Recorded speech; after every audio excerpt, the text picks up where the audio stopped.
Airport security surrounds Dr. Imani Brooks at Gate 17. The gate agent's finger points accusingly. Passengers stare. Cameras rise. Her heart pounds as handcuffs appear. Then her hand moves to her jacket pocket. What happens next will shatter every assumption in that terminal and end one career while launching an investigation that reaches the highest levels of aviation authority. Before we dive into this incredible story, drop a comment below and let us know where you're watching from.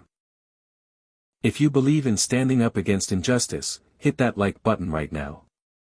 And make sure you subscribe and turn on notifications because stories like this need to be heard.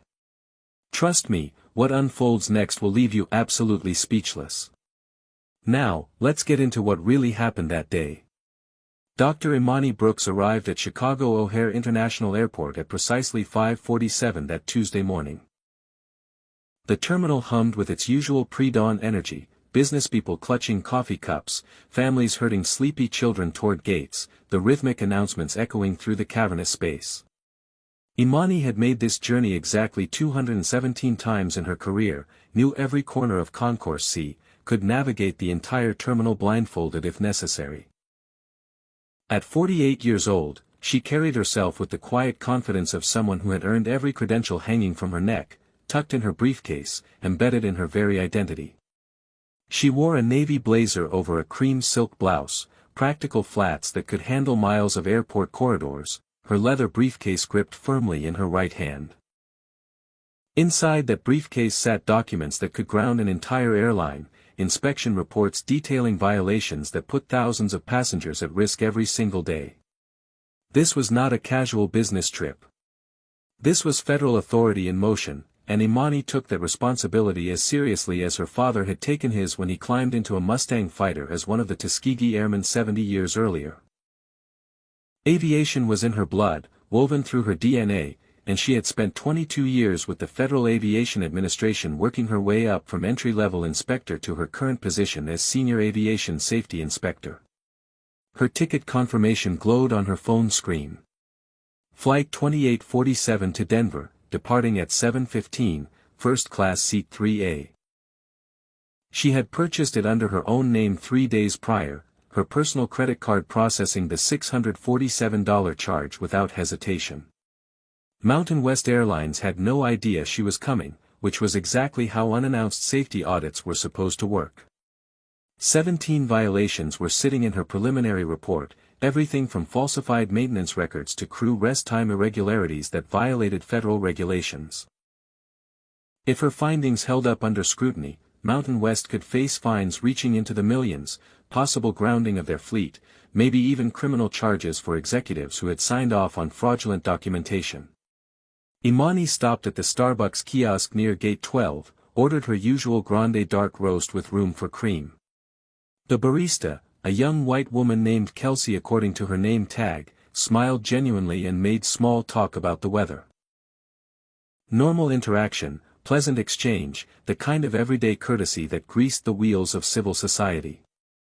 Imani paid with her phone, collected her coffee, found a seat near the charging station to review her tablet one final time. The violation stared back at her from the screen. Engine inspection signed off without actual physical examination. Required maintenance intervals stretched beyond legal limits. Pilot training records that showed completion of modules the airline didn't actually offer. It painted a picture of systematic corner cutting, of profit prioritized over safety, of regulations treated as suggestions rather than requirements. She thought about the passengers who would board flights today trusting that someone, somewhere, was making sure the plane was safe. That trust was sacred to Imani. 300 people on every flight, multiplied by thousands of flights daily, millions of passengers annually, all depending on inspectors like her to stand between them and disaster. The weight of that responsibility never got lighter, never became routine, never allowed for complacency or compromise. Her father had fought for the right to defend his country in the sky. She fought to make sure that sky remained safe for everyone. At 6:30, 45 minutes before boarding would begin, Imani gathered her belongings and walked toward Gate 17. The gate area was moderately busy, business travelers already planted in seats with laptops open, a family with 3 small children negotiating breakfast options, flight crew members rolling luggage toward the jet bridge for pre-flight checks. Everything looked normal, felt normal, carried the mundane energy of just another Tuesday morning at just another airport gate. She approached the counter with her phone ready, thinking she might request an earlier flight if one had availability. Getting to Denver faster meant starting her audit sooner, catching Mountain West before they could shift anything around or prepare defensive explanations. Behind the counter stood a woman in her mid-30s, blonde hair pulled back so tightly it seemed to stretch her features, lips pressed into a thin line even in repose. Her name tag read Stephanie Palmer, Senior Gate Agent, Mountain West Airlines. Something in Stephanie's posture shifted the moment Imani stepped into her line of sight. Her eyes traveled from Imani's face down to her shoes and back up again, a visual assessment that took less than 3 seconds but communicated volumes. Imani had experienced that look countless times in her life, knew its texture and temperature, understood exactly what calculations were happening behind those narrowed eyes. She took a breath, steadied herself, and prepared for what experience had taught her might be coming. Imani stopped at the counter and smiled professionally. "Good morning. I was wondering if you have any availability on earlier flights to Denver, preferably first class. I'm flexible on departure time." Her tone was pleasant, her request straightforward, the kind of inquiry gate agents handle dozens of times per shift. Stephanie's response came after a pause that lasted just long enough to feel deliberate. "I need to see your identification and credit card." The words were clipped, official sounding, but something about the delivery felt off. Imani's professional radar pinged. She had just watched a white businessman in an expensive suit check in at the same counter 3 minutes earlier. Stephanie had asked him for his confirmation number, nothing more. No identification request. No credit card verification. Just a smile and a boarding pass and a pleasant "have a nice flight." Imani reached into her purse, pulled out her driver's license and the credit card she had used to purchase her ticket. "Here you go." Both documents were current, legitimate, her photograph clear on the license, her name embossed on the platinum card that reflected her excellent credit and substantial available balance. Stephanie took both items, held them up to the light with exaggerated scrutiny, examined them from multiple angles like she was authenticating rare artwork. "This doesn't look right," she announced, her voice carrying across the gate area loud enough for nearby passengers to hear. Several heads turned. Phones emerged from pockets. The air pressure seemed to change, tension seeping into what had been mundane space just moments before. Imani felt her pulse quicken but kept her expression neutral. "I assure you everything is in order. I'm a federal employee traveling on official business. My credentials have been verified by TSA, accepted by every airline I've ever flown, never once questioned for legitimacy." Stephanie's eyebrows climbed her forehead in theatrical skepticism. "Federal employee? Sure you are." The sarcasm dripped like acid. An elderly white woman 2 spots back in line, someone Imani would later learn was named Ruth, shifted uncomfortably and frowned at the gate agent's tone. Stephanie made a show of swiping the credit card through her reader once, twice, 3 times, shaking her head after each attempt.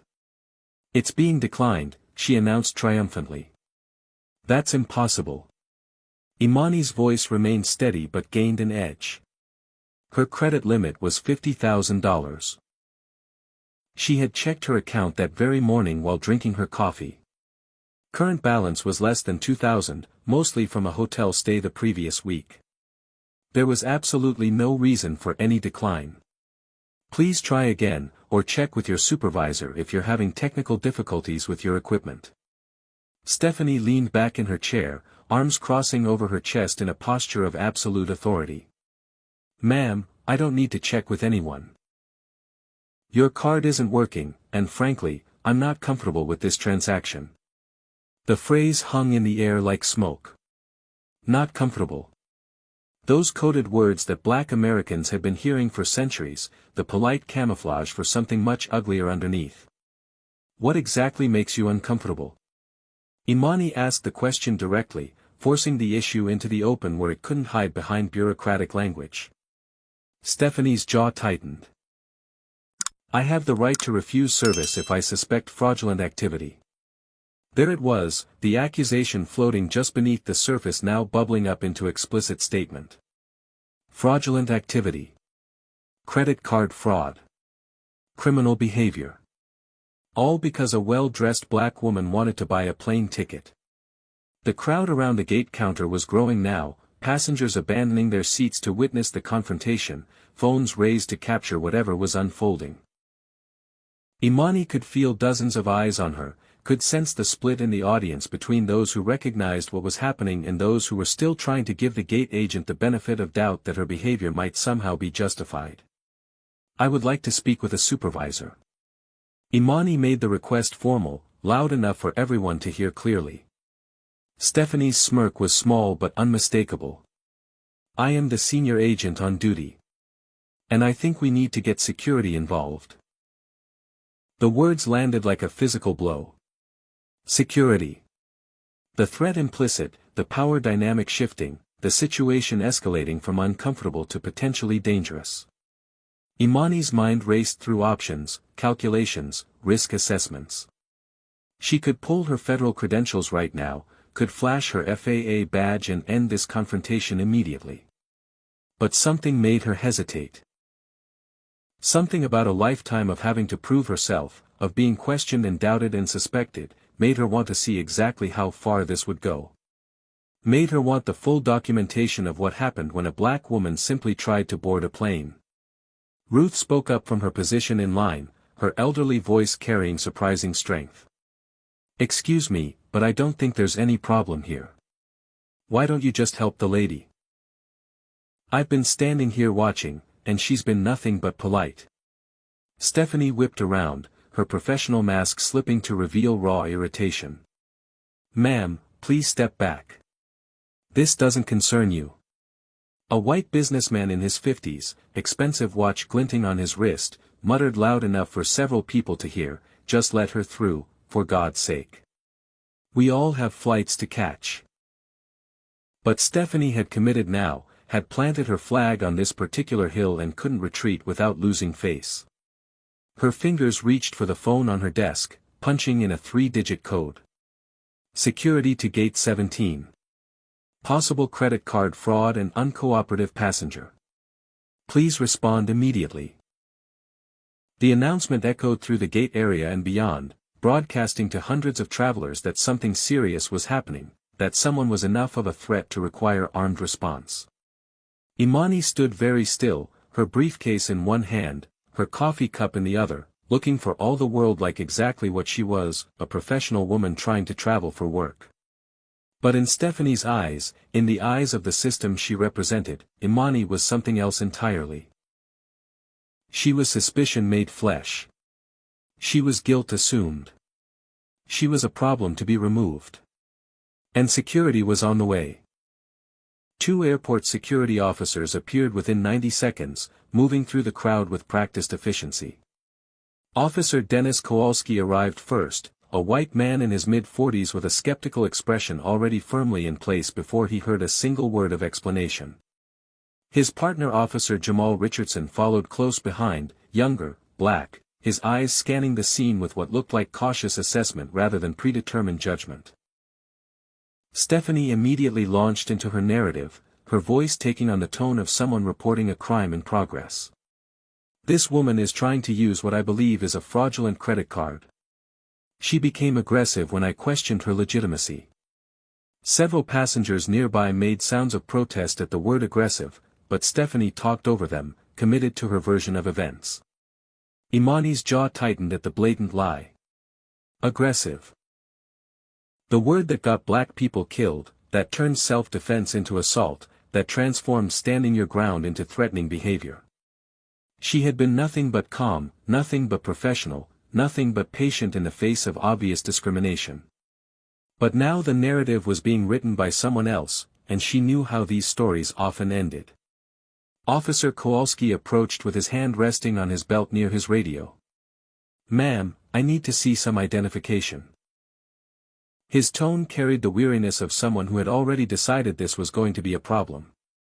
Imani set down her coffee cup on the counter, retrieved her driver's license from where Stephanie had placed it, and handed it to the officer. Her hands were steady despite the adrenaline flooding her system, the lifetime of training in how to survive encounters with authority kicking in automatically. Dennis examined the license with exaggerated care, tilting it in the light, comparing the photograph to her face. Jamal moved to stand slightly to the side, his positioning less confrontational, his expression troubled. He looked at Imani's business attire, her composed demeanor, the expensive briefcase, and something in his face suggested he understood this didn't add up the way Stephanie was claiming. Dennis pulled out his radio. "We may have a situation at Gate 17. Request backup for possible detention and questioning." The word detention sent a ripple through the growing crowd. More phones came out. A teenage girl near the window was openly filming, her screen showing a live stream counter climbing rapidly. Somewhere on the internet, this moment was already going viral. "Officers, I am Dr. Imani Brooks. I work for the Federal Aviation Administration. I have done nothing wrong. This gate agent is discriminating against me based on my race." Imani made her statement clearly, formally, creating a verbal record that would be harder to dispute later. Stephanie scoffed theatrically, her performance now aimed at the security officers. "Oh, now she's making accusations. This is exactly what I was worried about. Classic deflection.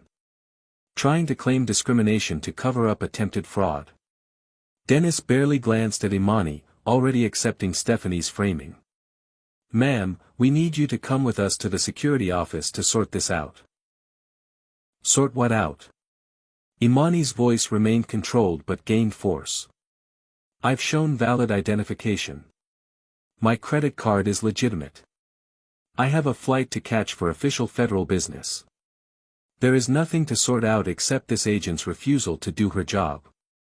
Ruth stepped forward again, her elderly frame somehow commanding attention. "Officers, I've been standing here watching this entire interaction. She hasn't done anything wrong." That agent started questioning her the moment she approached the counter. The young businessman nodded his agreement. "She's absolutely right. This is ridiculous. The gate agent is the one causing the problem, not this woman."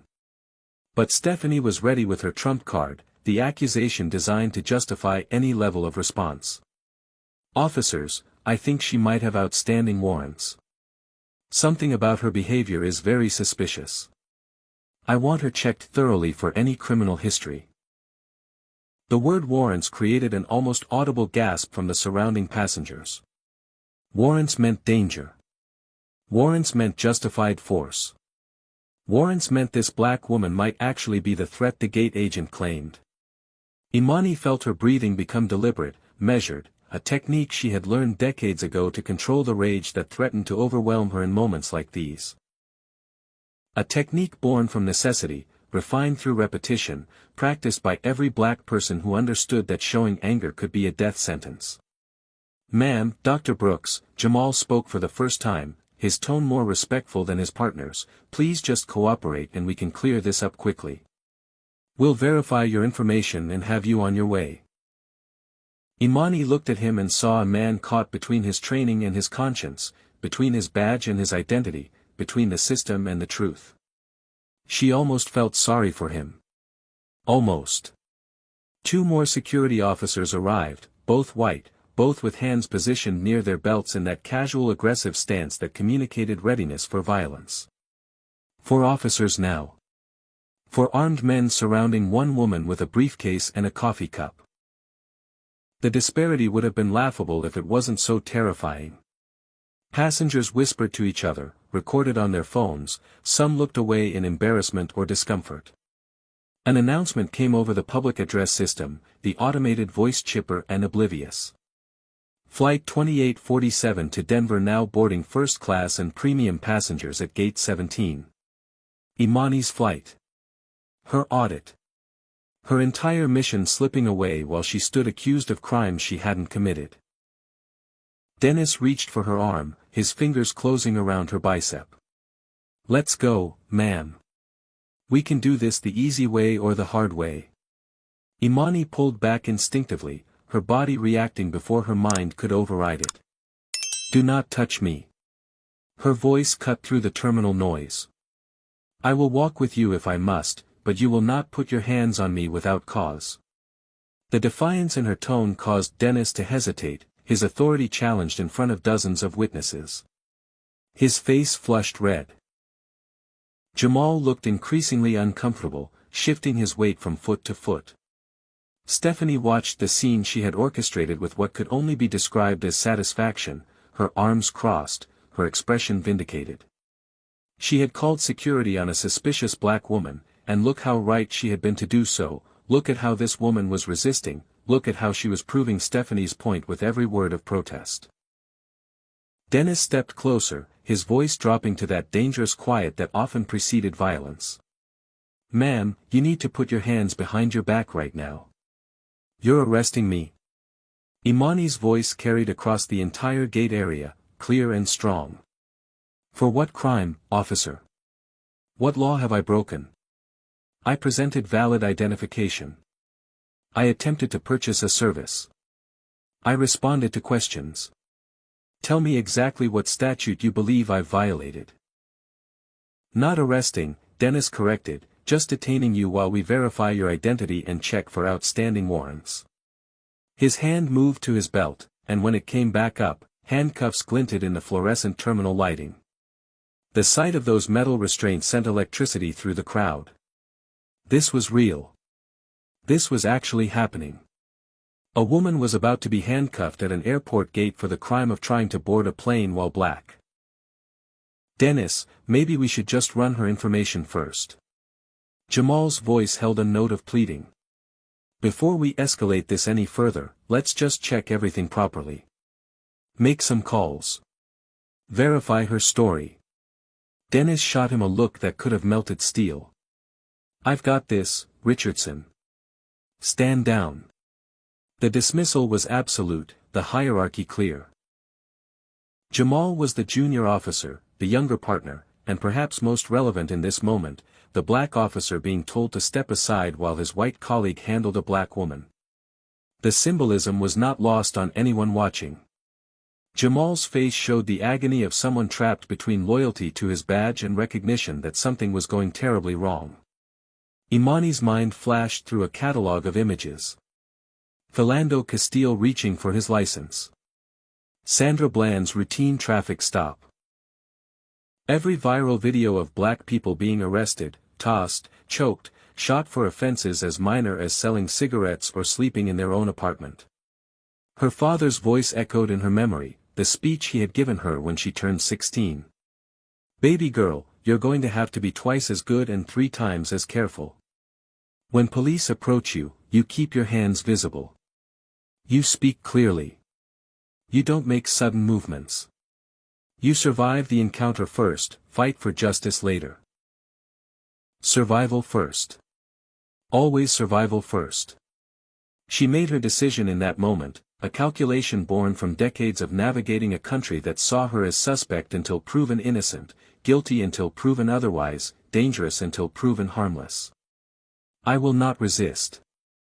Her voice was steady, formal, creating another layer of documentation. "But I am formally stating for all these witnesses and cameras that this is unlawful detention and discrimination based on my race. I am being targeted because I am a black woman. Not because of any criminal activity. Not because of any legitimate suspicion. Because of the color of my skin and the prejudice of that gate agent."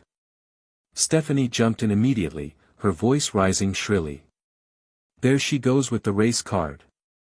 This has absolutely nothing to do with race. This is about security. This is about following proper procedures." But her protest sounded hollow even to the ears of those who wanted to believe her, the lady who doth protest too much, the explanation that worked overtime to deny the obvious. A white woman in yoga pants and an expensive jacket turned to her travel companion, a man in similar athletic wear, and said in a stage whisper meant to be heard, "I can't believe this is happening. This is insane." A black man in his 60s, salt and pepper beard, expensive suit, shook his head with the weary recognition of someone who had seen this movie too many times before. He caught Imani's eye for just a second, and in that glance passed solidarity, sympathy, and the exhausted knowledge that being excellent, being educated, being accomplished, being right, none of it mattered when someone decided you were a threat. Dennis reached for Imani's wrists, his grip firm, the cold metal of the handcuffs approaching her skin. She could feel her heart hammering against her ribs, could taste copper fear in her mouth, could hear the blood rushing in her ears. Ruth stepped forward with surprising boldness for a 73-year-old white woman from Iowa. "Young man, I am telling you right now, you are making a terrible mistake. I have flown 2 million miles in my life. I have seen good security work and bad security work. This is bad. This woman has done nothing to warrant this treatment." Dennis paused, irritated by the interruption. "Ma'am, I need you to step back or you'll be detained as well for interfering with security operations." Ruth didn't move an inch. "Then detain me. Put an old white lady in handcuffs and see how that plays on the evening news. But this is wrong and everyone here knows it." The crowd murmured agreement, but nobody else stepped forward. The teenage girl filming spoke up, her voice shaking but determined. "This is live on Instagram right now. 12,000 people watching. Everyone can see what you're doing." That information made Dennis pause, the awareness that his actions were being broadcast in real time adding a layer of complexity to his calculations. "Turn that phone off," he commanded. The girl shook her head. "It's my constitutional right to film in a public space. You can't stop me unless you want to violate my First Amendment rights too." The gate area was packed now, passengers from other gates drawn by the commotion, flight crews lingering to watch, a pilot in Mountain West uniform standing near the jet bridge with an expression of growing concern. Stephanie noticed the crowd too, noticed the phones, noticed the shift in energy, but she had committed to this course and couldn't back down without admitting she had been wrong from the start. "Officers, I want her removed from this gate immediately. She's disrupting operations and making other passengers uncomfortable." Imani almost laughed at the audacity. "I'm disrupting operations. I approached your counter to request a flight change. You escalated this into a federal incident. You called armed security on a paying customer who presented valid credentials. You are disrupting operations, Miss Palmer. You are making passengers uncomfortable. The irony is so thick I could cut it with a knife." The intercom system interrupted with automated cheerfulness. "This is a final boarding call for Flight 2847 to Denver. All remaining passengers should proceed to Gate 17 immediately. This is your final boarding call." Imani felt something crack inside her chest. Her audit. Her mission. The 17 safety violations that put lives at risk. All of it disappearing because a gate agent looked at her and saw a criminal instead of a federal inspector. Now here's a question for all of you watching. Comment number 1 if you think Officer Dennis should release Dr. Brooks immediately. And if you've ever been judged unfairly based on how you look, drop a like on this video. Subscribe if you want to see more stories about people standing up to discrimination. Because what happens next is going to shock you even more than what you've already seen. Will Dr. Brooks be arrested? Will anyone step in to stop this? Will her federal credentials matter at all? Keep watching, because the badge that's about to come out of her pocket will change everything in that terminal and launch an investigation that reaches all the way to Washington. Dennis physically turned Imani toward the corridor that led to the security offices, his hand gripping her upper arm with enough pressure to leave marks. The crowd parted reluctantly, passengers watching with expressions ranging from horror to morbid fascination to uncomfortable complicity. Stephanie reached across her counter and picked up Imani's briefcase, her fingers closing around the leather handle. "I'll take this as evidence," she announced with bureaucratic authority, as if she were a police officer seizing contraband rather than a gate agent holding a passenger's personal property. The word evidence hung in the air like an accusation. Evidence of what? Evidence of the crime Imani hadn't committed? Evidence of fraud that didn't exist? Evidence manufactured from prejudice and assumption? That briefcase contains classified federal documents. Imani's voice cut through the murmuring crowd. You have no legal authority to touch it, Miss Palmer. Put it down immediately. Stephanie scoffed, actually scoffed, her contempt undisguised now. Sure they do. What are you, some kind of spy? Her laugh was mocking, designed to humiliate, to diminish, to make Imani seem delusional and her claims ridiculous. Keep moving, Dennis commanded, pulling on her arm again. Imani planted her feet, her flats gripping the industrial carpet. No. Her voice was steel. I will not move another step until I speak with airport police, not security. Actual police with actual arrest authority and actual training in constitutional rights. Real police. We'll call them from the office, Dennis said through gritted teeth. His patience was wearing thin, his authority challenged too many times in front of too many witnesses. No. Imani's position was absolute. Call them now. Right here. In front of all these cameras and all these witnesses. I am requesting police presence for an unlawful detention and civil rights violation. The standoff stretched out, two people locked in a battle of wills in the middle of a busy airport terminal, neither willing to retreat, both aware that backing down meant losing something essential. Ruth had her phone pressed to her ear, speaking urgently to someone, giving detailed descriptions of the officers, the gate number, the airline. The pilot in the Mountain West uniform took several steps closer, his professional interest clearly piqued by something Stephanie had said or something in the dynamics of the situation. Stephanie clutched the briefcase against her chest like it was proof of her righteous judgment. This woman is clearly unstable. Look at her behavior.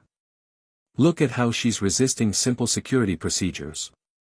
She's obviously hiding something, probably has drugs or weapons or stolen property in here.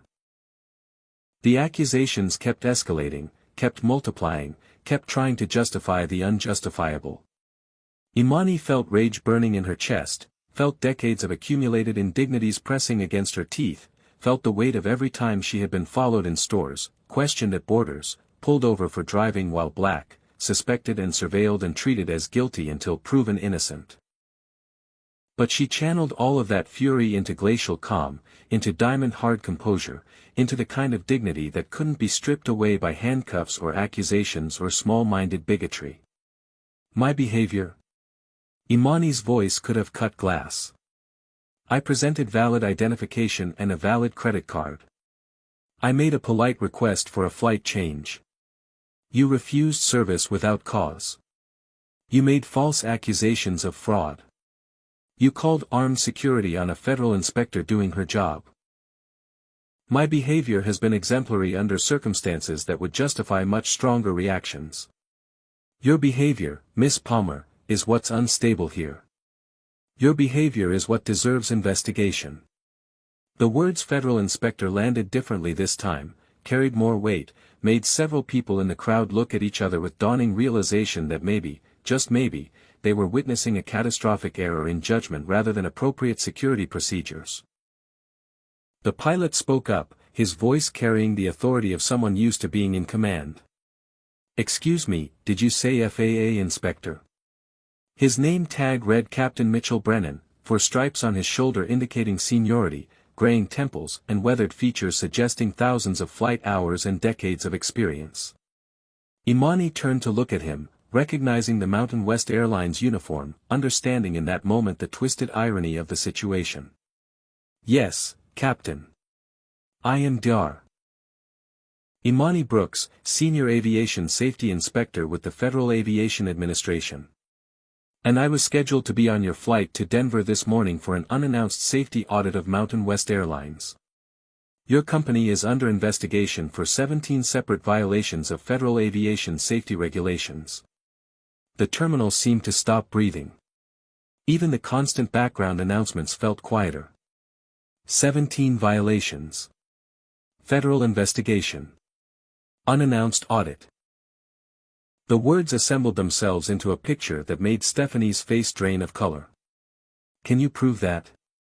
Mitchell asked, but his tone suggested he already believed her, already understood that the professional woman being detained by security wasn't some random scammer but someone with the power to destroy his airline's reputation and operating authority. Imani's hand moved slowly, deliberately, toward the inside pocket of her blazer. "I'm reaching for my federal credentials," she announced clearly, loudly, making sure every camera caught the statement. "I'm telling you what I'm doing. I'm moving slowly. Officer Kowalski, do not overreact. Do not misinterpret this as a threat. I am retrieving identification." Her words were careful, measured, born from the knowledge that black people had been shot for reaching for wallets, for adjusting waistbands, for movements that posed no actual threat but were interpreted as dangerous by officers primed to see danger in black bodies. Her fingers closed around the leather credential case that lived in her inner pocket, the badge she carried every day, the symbol of 22 years of federal service and the authority vested in her by the United States government. She withdrew it with agonizing slowness, brought it into view, flipped it open with her thumb. The gold badge caught the terminal's fluorescent lighting and seemed to glow. Federal Aviation Administration. Senior Inspector. Her photograph, her name, her identification number, the official seal, all of it legitimate, all of it real, all of it undeniable. The silence that followed was deafening. Mitchell leaned in to examine it closely, his professional eye trained to spot fraudulent documents. His face transformed from curiosity to shock to horror. "Oh my God. That's completely legitimate. This is a real federal badge. She's really an FAA inspector." Dennis Kowalski's hand dropped from Imani's arm like she had become radioactive. His face went through several rapid color changes, settling on a grayish pale that suggested nausea. Jamal Richardson closed his eyes briefly, his expression communicating, "I knew it, I knew something was wrong, I told you we should have checked first." Stephanie's hands trembled on the briefcase, her earlier confidence evaporating like water on hot pavement. "That doesn't mean anything," she tried weakly. "She could have stolen it." The words sounded desperate even to her own ears, the last gasps of someone drowning in the consequences of their own actions. Imani's voice was pure ice. "Officer Kowalski, remove your hand from my person. Now." Dennis jerked back as if she had slapped him.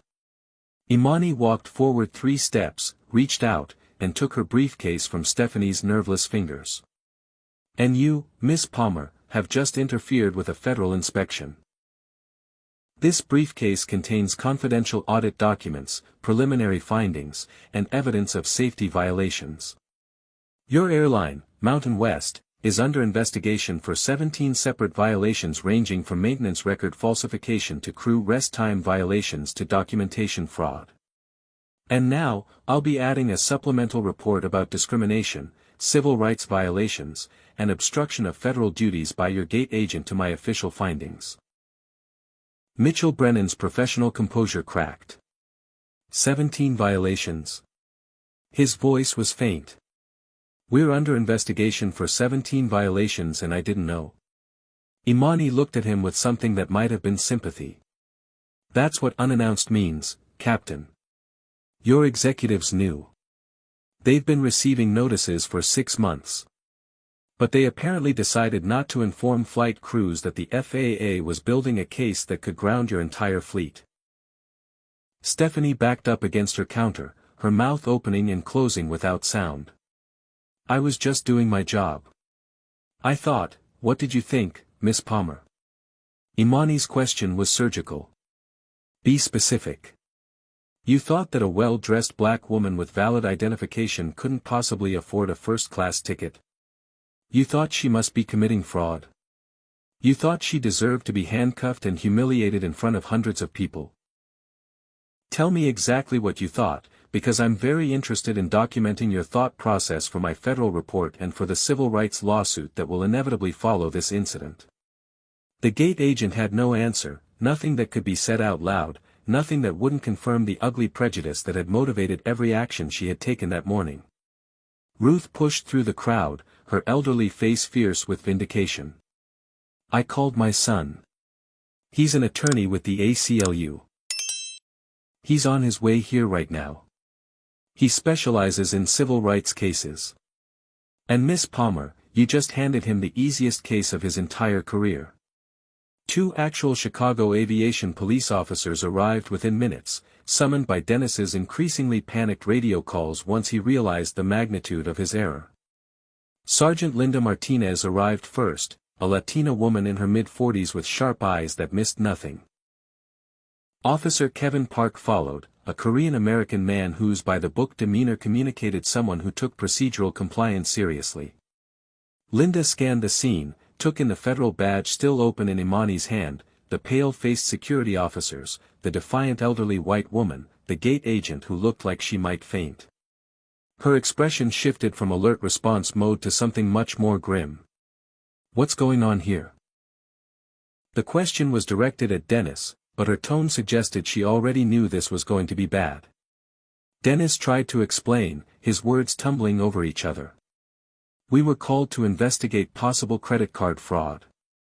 The gate agent said this woman was using a stolen card and became aggressive when questioned. We were attempting to detain her for questioning when she..." Linda cut him off with a raised hand. "Did you run her credit card information?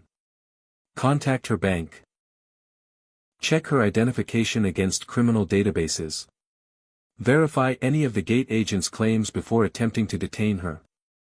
The questions hung in the air. Dennis's silence was answer enough. "So you detained a federal inspector," Imani noted Linda's emphasis on those words, based solely on a gate agent's unverified suspicion. "Without conducting any actual investigation. Without following any proper procedures. Without considering that maybe, just maybe, the gate agent might be wrong. Sergeant, I suggested we verify her credentials first."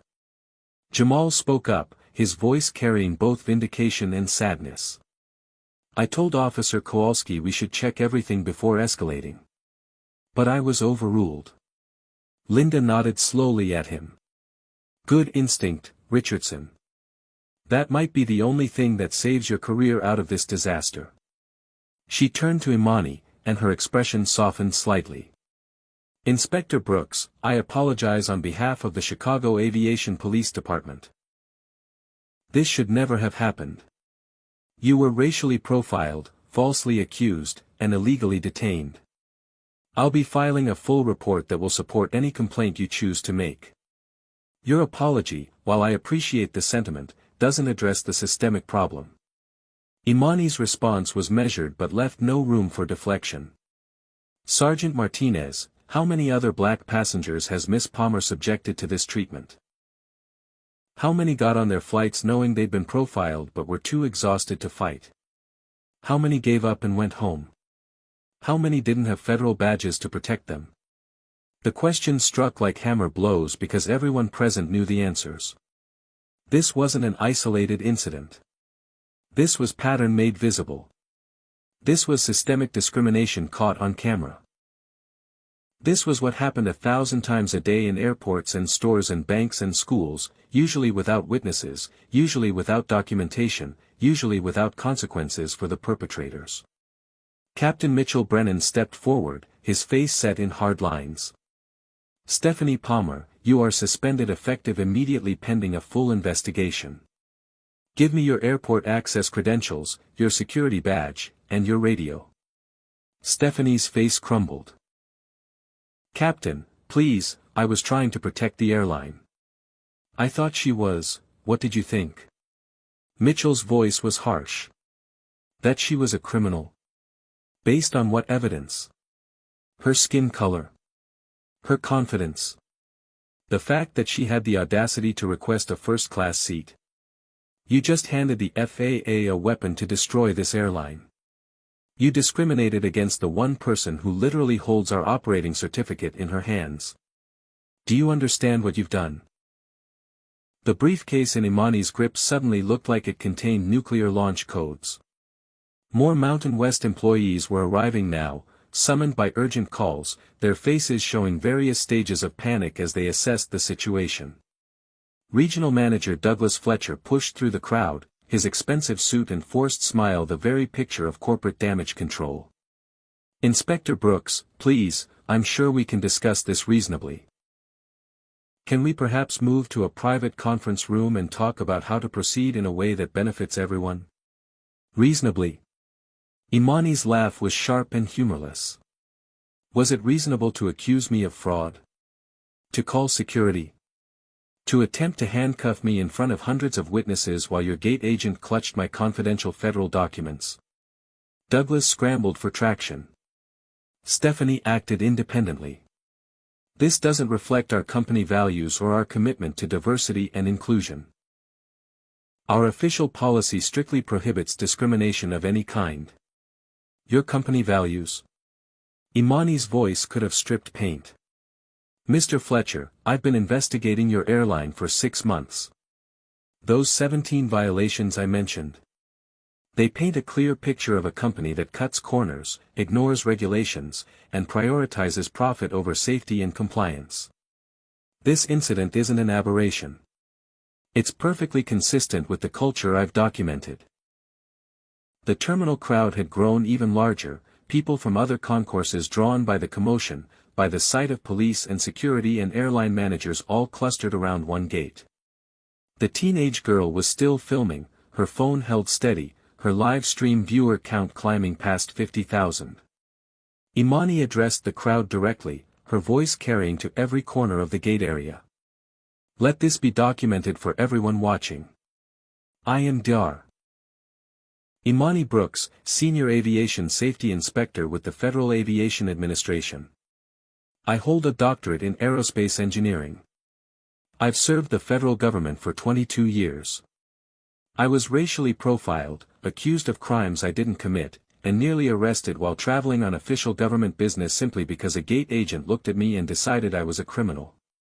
This is what discrimination looks like. This is what happens when bias infects institutional systems. This is what black professionals face every single day, regardless of our credentials or accomplishments. Scattered applause broke out from the assembled passengers, some wiping tears, some nodding in recognition, some looking away in shame at their own earlier assumptions. Ruth approached and took Imani's hand. My son David is an attorney with the ACLU. He specializes in civil rights litigation.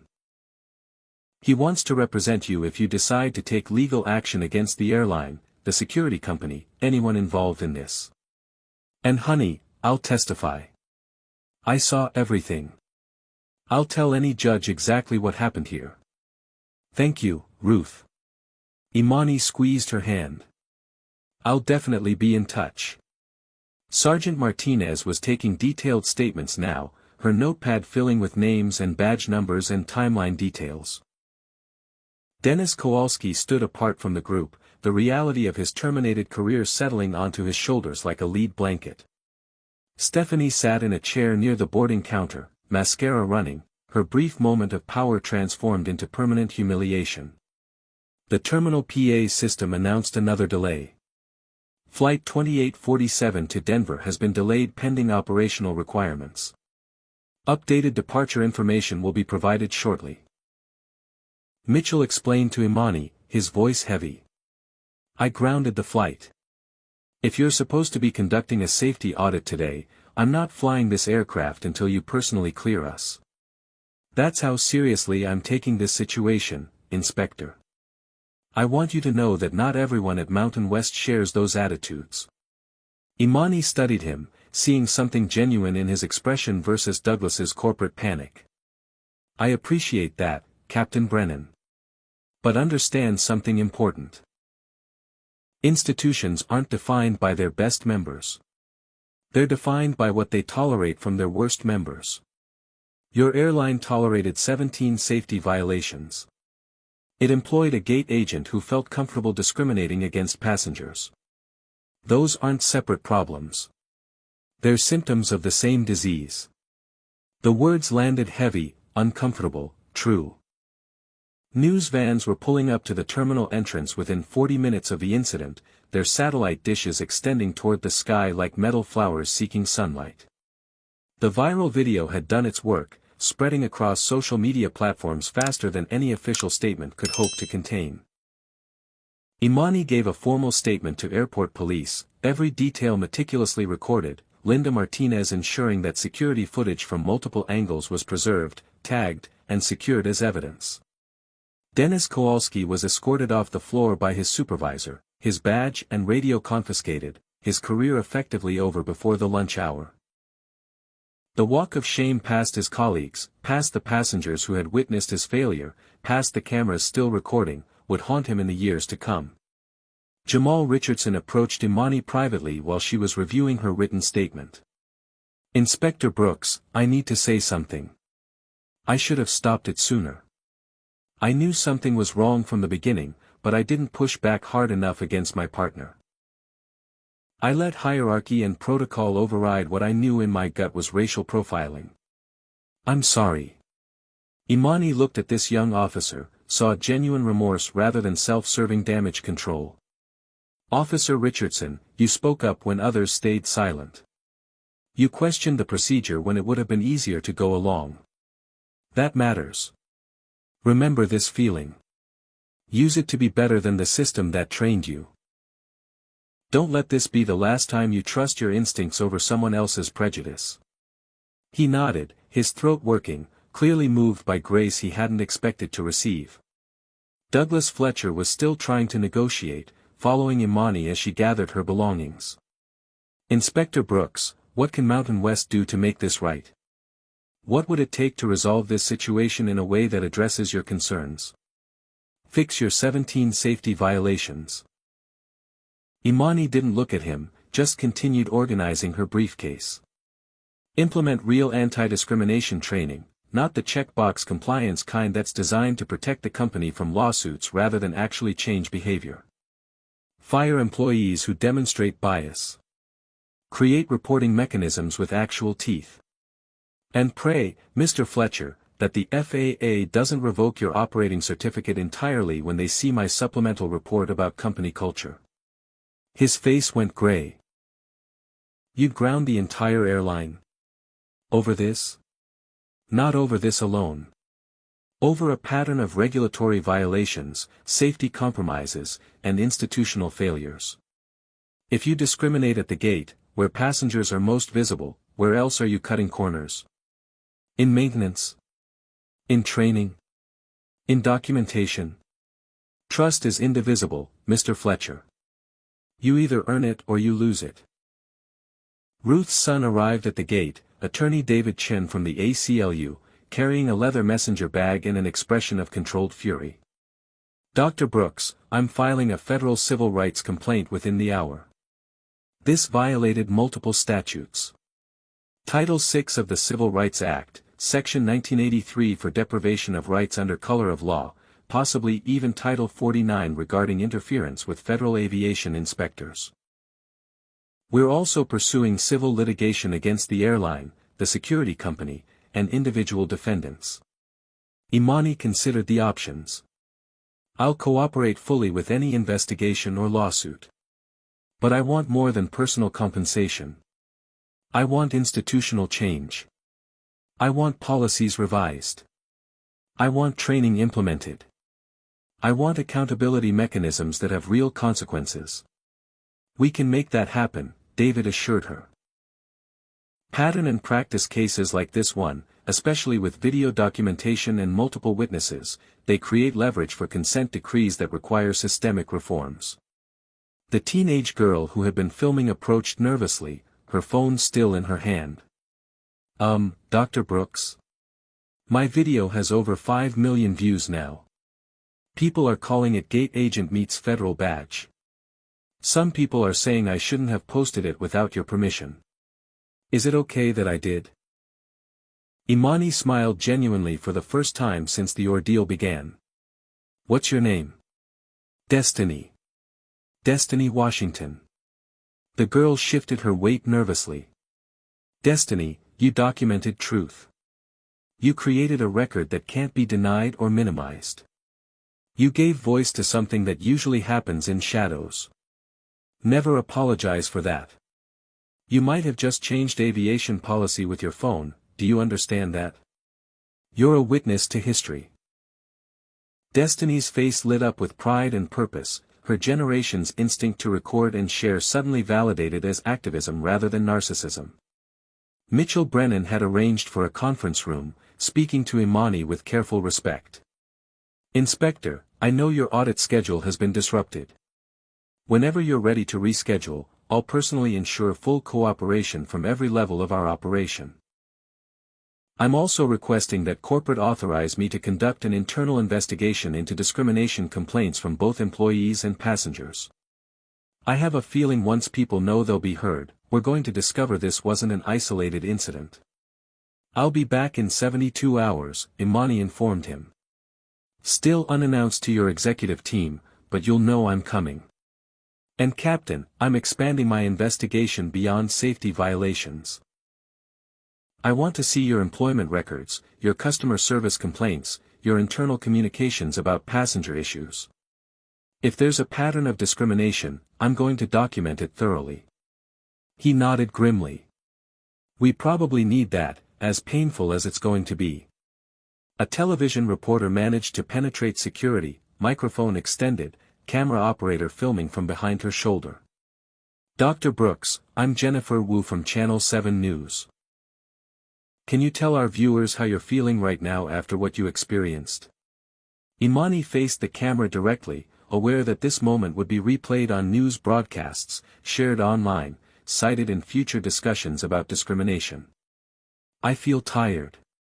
Angry. Frustrated. But not surprised. This happens to black professionals every single day in this country. We're questioned at borders, followed in stores, pulled over for minor traffic issues, subjected to extra scrutiny in every professional and personal interaction. The only difference today was that I had a federal badge that forced people to acknowledge their bias. Most black Americans don't have that badge. They just endure the discrimination, absorb the insult, move on because fighting every battle would leave no energy for anything else. What do you want people to understand about what happened here? Jennifer pressed. That excellence doesn't protect you from racism. Credentials don't shield you from discrimination. I have a doctorate in aerospace engineering. I've served the federal government for 22 years. I have authority over airline operating certificates. I carry a federal badge. And I was still treated like a criminal for the act of purchasing an airline ticket. If this can happen to me, with all my institutional armor, what happens to black teenagers? To black grandmothers? To black people who don't have lawyers and badges and federal authority? They get arrested. They get roughed up. Sometimes they die. And the system says they should have complied better, should have been less threatening, should have known their place. Her words cut through the screen, raw and honest and impossible to dismiss. Back at the gate, Stephanie Palmer was being interviewed by airline human resources and corporate attorneys, the recording devices documenting what would likely be used against her in multiple legal proceedings.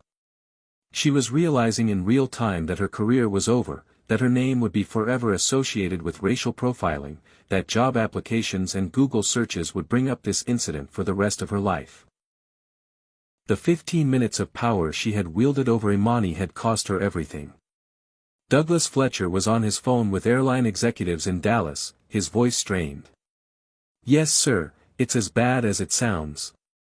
Worse actually, because she's not just any federal inspector.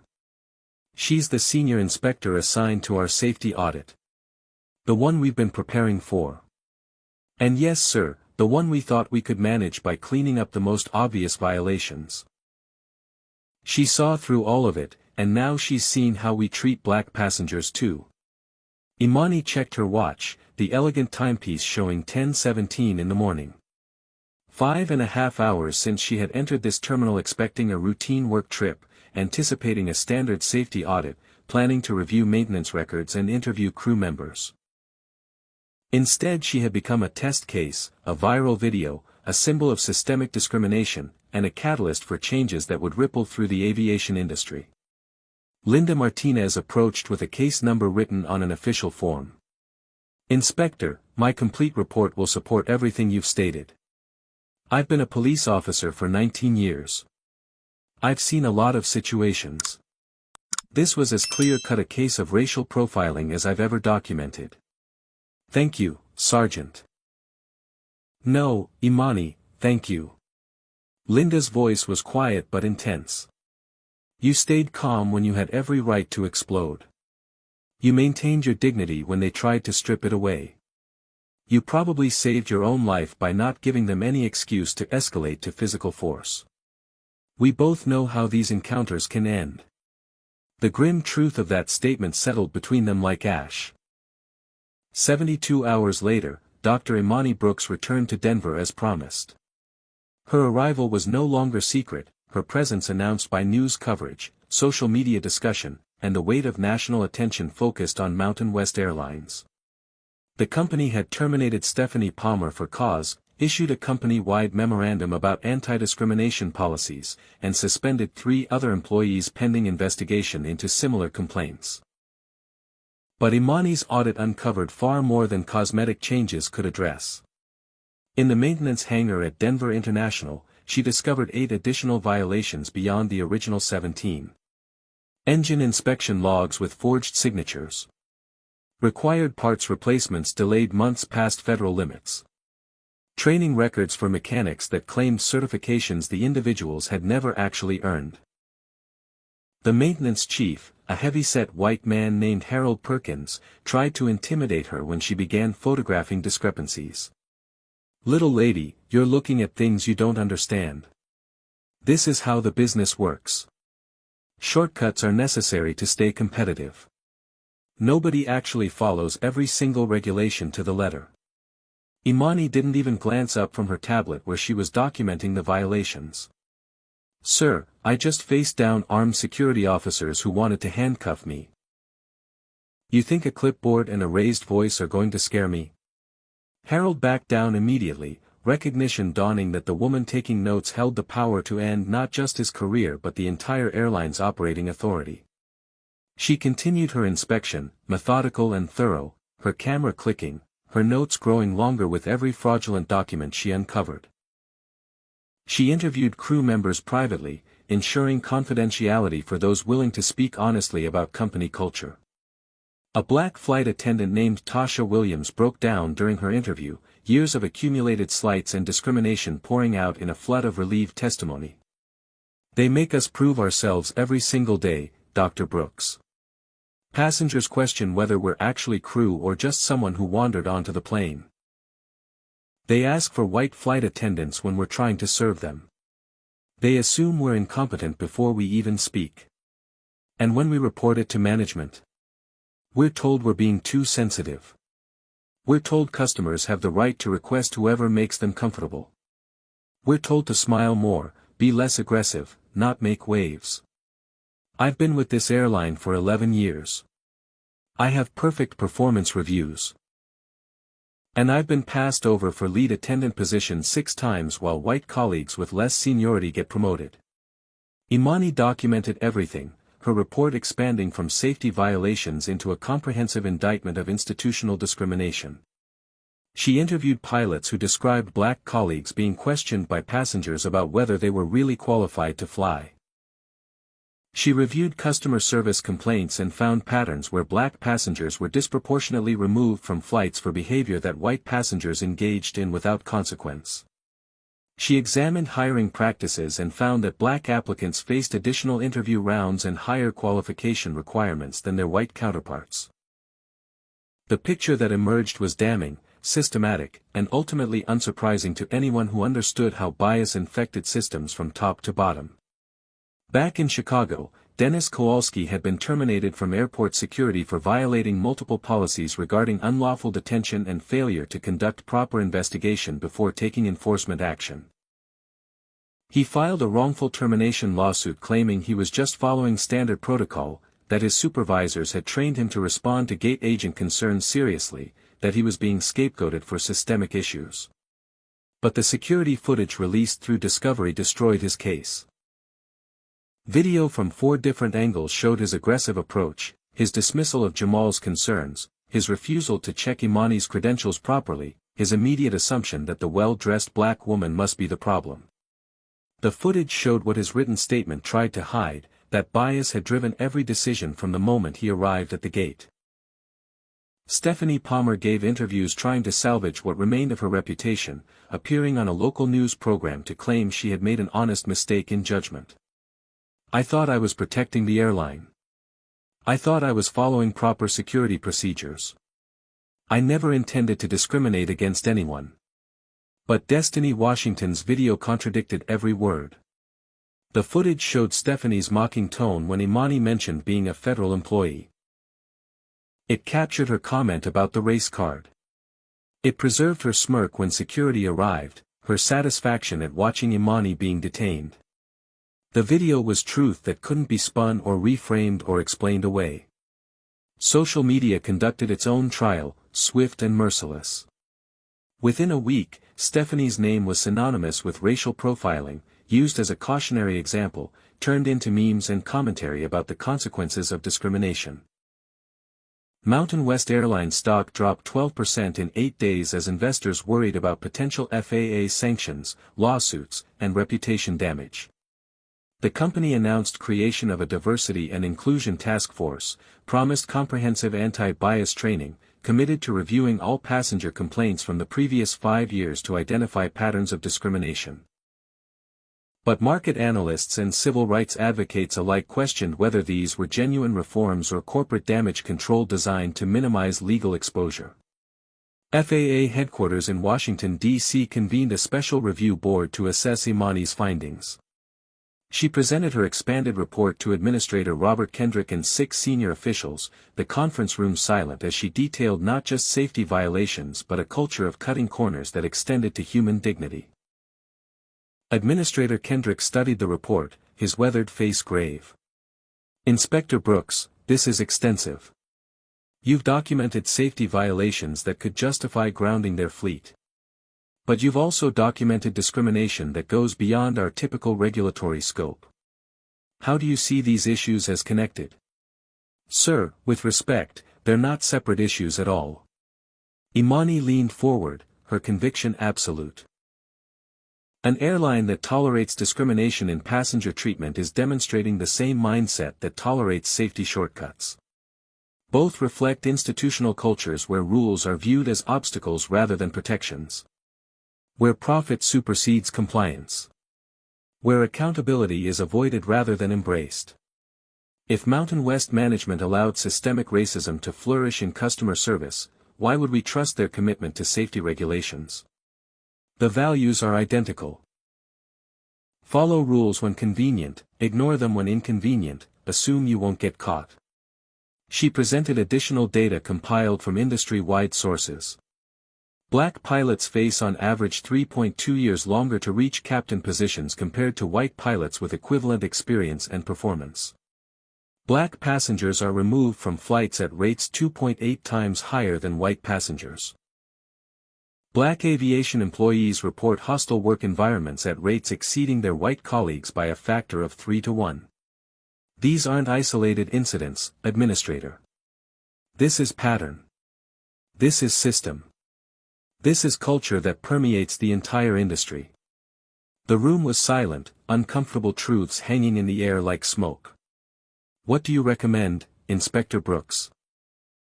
Kendrick asked the question knowing it would require him to either embrace uncomfortable action or reveal that even federal authority had its limits.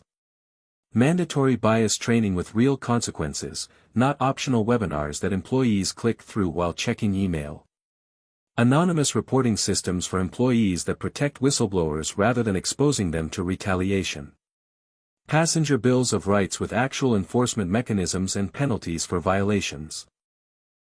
Independent oversight of airline diversity metrics tied to operating certificates. An administrator, I'm requesting appointment to lead a task force on equity in aviation with authority to investigate complaints, recommend sanctions, and drive policy changes across the industry. The ask was bold, possibly career-limiting if she had misjudged her leverage. But her recent viral moment had made her bulletproof in ways that institutional authority rarely achieved.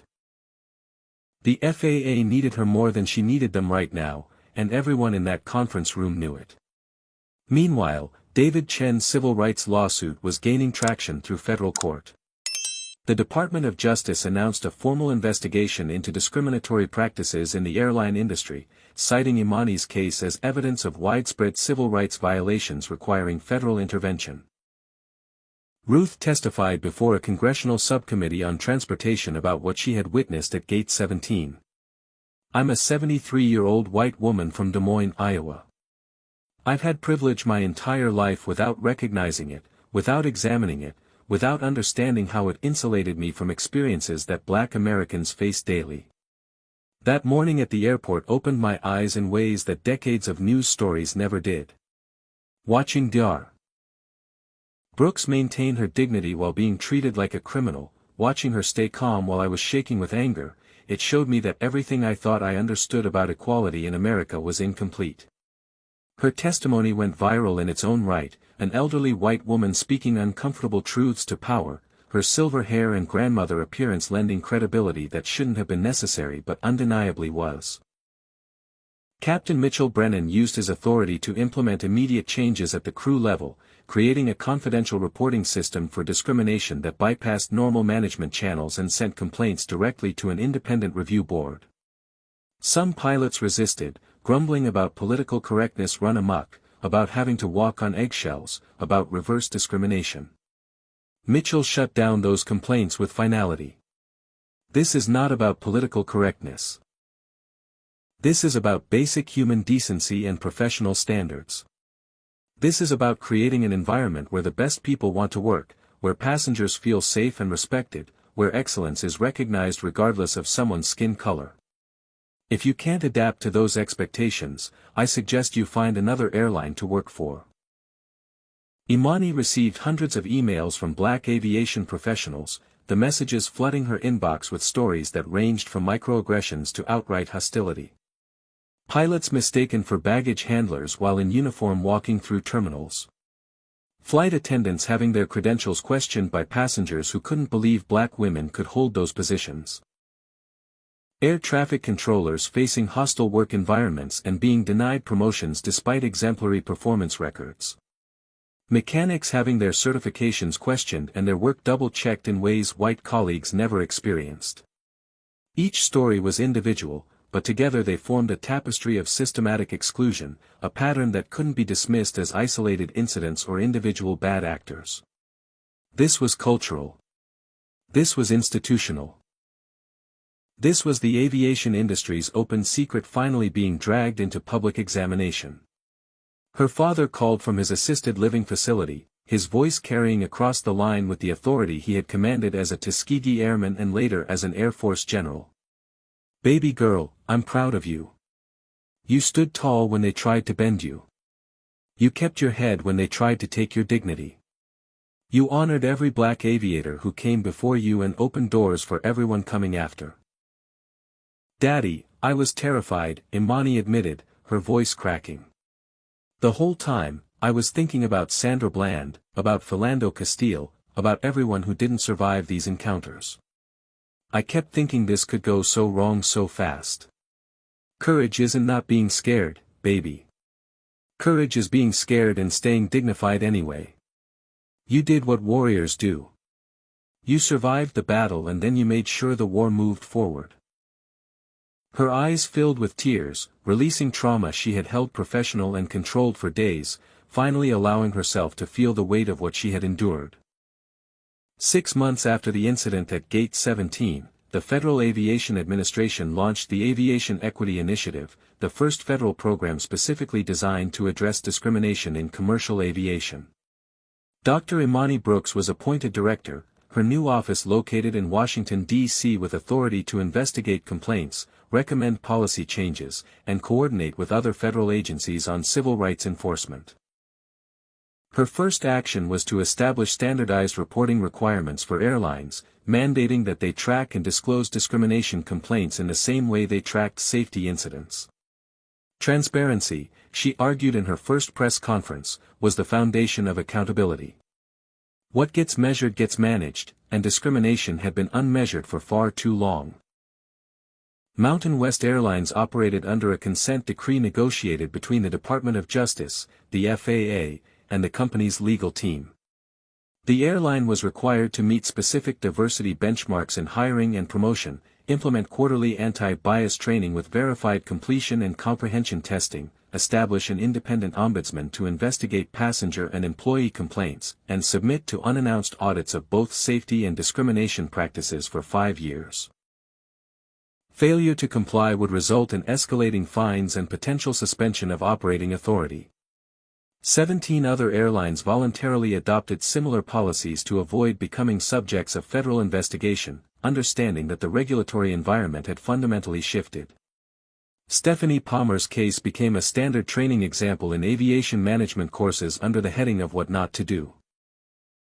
She was permanently banned from working in any capacity at any federally regulated airport, her security clearance revoked, her name appearing on industry watch lists.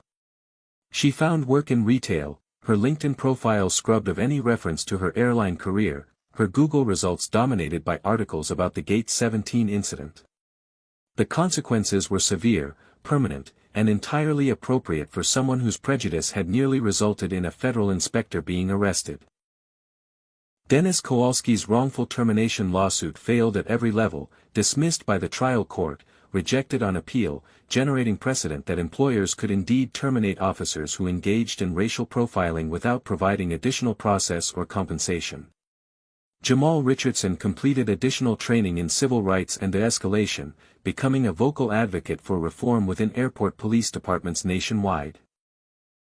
He spoke at conferences about the pressure junior officers faced to follow bad leadership, about the courage required to speak up when procedures violated rights, about the importance of trusting instinct when something felt discriminatory even if policy seemed to support it. His testimony was powerful precisely because it came from inside the system, from someone who wore the uniform and understood its culture but refused to let that culture compromise his integrity. Captain Mitchell Brennan was promoted to chief pilot for Mountain West, given expanded authority to reshape company culture from the operational level up. He implemented changes that made Mountain West an unexpected leader in aviation diversity, proving that institutional reform was possible when leadership committed to genuine change rather than performative gestures. Ruth and Imani remained friends, texting regularly, meeting for coffee when their schedules allowed. Ruth attended Aviation Equity Initiative events, her white hair and grandmother appearance disarming audiences before she delivered sharp critiques of systemic racism. She became an unexpected activist in her 70s, telling her story to church groups and civic organizations, using her privilege and credibility to open conversations that might otherwise remain closed. David Chen's civil rights lawsuit against Mountain West, Stephanie Palmer, Dennis Kowalski, and the security company settled for an undisclosed sum that news reports estimated in the 7-figure range.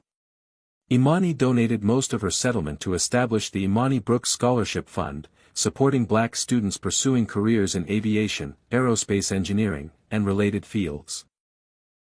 The scholarship sent its first 5 students to flight school, their tuition and living expenses covered, their path to commercial pilot licenses cleared of the financial obstacles that deterred many talented candidates.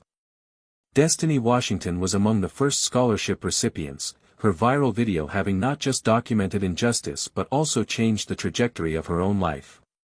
"You inspired me," she told Imani at the scholarship ceremony, her eyes bright with possibility. "Before that day, I thought aviation was for other people. Rich people. White people. People who didn't look like me. But watching you stand up to them, watching you refuse to back down, it made me think maybe there's space for me too. Watching you made me brave." Imani hugged her, this teenager who had wielded her phone like a weapon against injustice, whose generation's instinct to document everything had created accountability where silence once reigned. Congressional hearings led to new legislation, the Aviation Passenger Protection Act requiring airlines to report discrimination complaints to federal authorities, creating whistleblower protections for employees who reported bias, establishing federal oversight mechanisms with real enforcement power, and mandating regular civil rights audits as condition of maintaining operating certificates. The airline industry fought the legislation initially, lobbying against federal overreach, warning about increased costs and operational burdens. But public pressure was overwhelming. The video of Imani being surrounded by security officers having reached over 50 million views across platforms, having sparked conversations in living rooms and classrooms and boardrooms about discrimination that many white Americans had previously dismissed as exaggeration or oversensitivity. The legislation passed with bipartisan support, signed into law with Imani and Ruth standing behind the president during the ceremony. Imani gave the keynote address at the Women in Aviation International Conference 9 months after the incident, speaking to 3,000 aviation professionals from 40 countries. That day at Gate 17, I had a choice, she began, her voice carrying to the back of the conference hall. I could have pulled my federal badge immediately, avoided the confrontation, used my institutional authority to bypass the discrimination. But something made me wait. Made me let it play out. Because I understood that if this could happen to me, with all my credentials and authority and institutional armor, what hope did others have? My humiliation became documentation. Destiny's video became evidence. Ruth's testimony became advocacy. And now we have systemic change, not just in one airline but across the industry. But I want to be clear about something. She paused, making eye contact with audience members scattered throughout the massive hall. This wasn't victory. This was survival that created opportunity for change. True victory will come when black aviation professionals don't need viral videos to be treated with basic dignity. When black passengers don't board planes wondering if someone will question their right to be there. When black children can see people who look like them in every role from gate agent to pilot to executive and know those paths are genuinely open. We've made progress. We've created accountability mechanisms. We've changed policies. But policy changes don't automatically change hearts, and the work of dismantling systemic racism requires both. The standing ovation lasted 4 minutes, but Imani knew the applause was easier than the ongoing work of transformation. She visited her father at his nursing home the following week, bringing him printed copies of the scholarship announcement and the new federal regulations. General Harold Brooks examined the documents with hands that trembled slightly but eyes that remained sharp. The Tuskegee Airmen fought for the right to fly, baby girl. We proved we could do it, proved we deserved the chance, proved that excellence has no color. You're fighting the same fight 70 years later. Fighting for dignity, for recognition, for the right to exist in these spaces without constantly proving our humanity. Same fight, Daddy. Imani squeezed his weathered hand. Same fight in different uniforms. But we're making progress. Slow progress, painful progress, but progress nonetheless. He smiled, and in that smile was the legacy of every black aviator who had fought their way into the sky against winds designed to keep them grounded. Final scene found Imani at an airport 6 months later, different city, different airline, morning sunlight streaming through terminal windows. She approached a gate counter, her briefcase in hand, her federal badge in her pocket but not yet needed. The gate agent, a young black woman whose name tag read Simone Jackson, looked up with a genuine smile. Good morning. How can I help you today? Her tone was warm, professional, carrying none of the suspicion that had infected Stephanie Palmer's greeting all those months ago. Imani made a simple request about seat assignments, the interaction proceeding smoothly, pleasantly, exactly the way every customer service exchange should proceed. No extra verification requested. No credit card scrutinized. No security called. Just normal professional courtesy extended without reservation or prejudice. She boarded her flight, first-class ticket accepted without question, her place in that space unquestioned and unchallenged. She settled into seat 2A, fastening her seatbelt, breathing deeply as the cabin door closed and engines began their pre-flight warm-up. She opened her laptop, her email showing 12 new complaints submitted to the Aviation Equity Initiative, 12 more stories of discrimination requiring investigation and response. She cracked her knuckles, rolled her shoulders, and began reading through the details. The work continued. The fight continued. Progress was neither linear nor guaranteed, but momentum had shifted. Visibility had increased. Accountability had teeth. She thought about Destiny preparing for her first solo flight, about the scholarship recipient studying for commercial pilot exams, about Ruth testifying before another congressional committee, about changes rippling through the industry because one gate agent made a catastrophic error in judgment and one federal inspector refused to let that error go undocumented. They thought the badge would silence me, Imani reflected as the plane pushed back from the gate. They were half right. It silenced the terminal that morning, stopped the immediate threat, forced recognition of authority they wanted to deny. But it gave me a voice that carries much further now. Every airport, every airline, every young person who looks like me and wonders if aviation has space for them.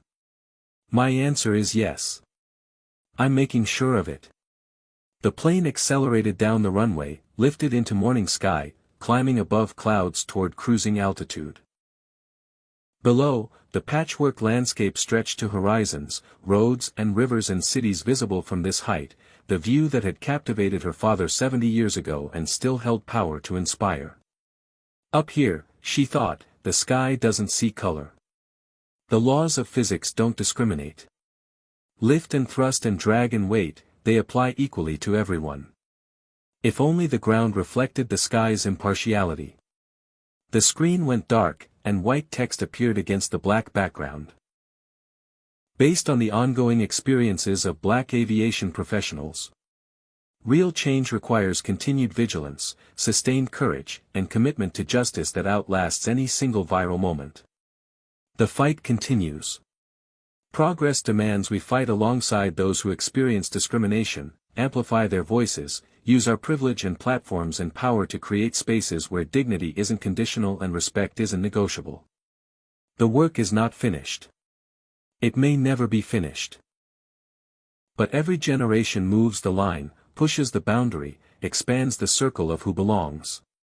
This is how change happens, not in dramatic moments alone but in sustained pressure, accumulated small victories, refusal to accept that discrimination is simply the price of participation in spaces where you weren't originally welcome.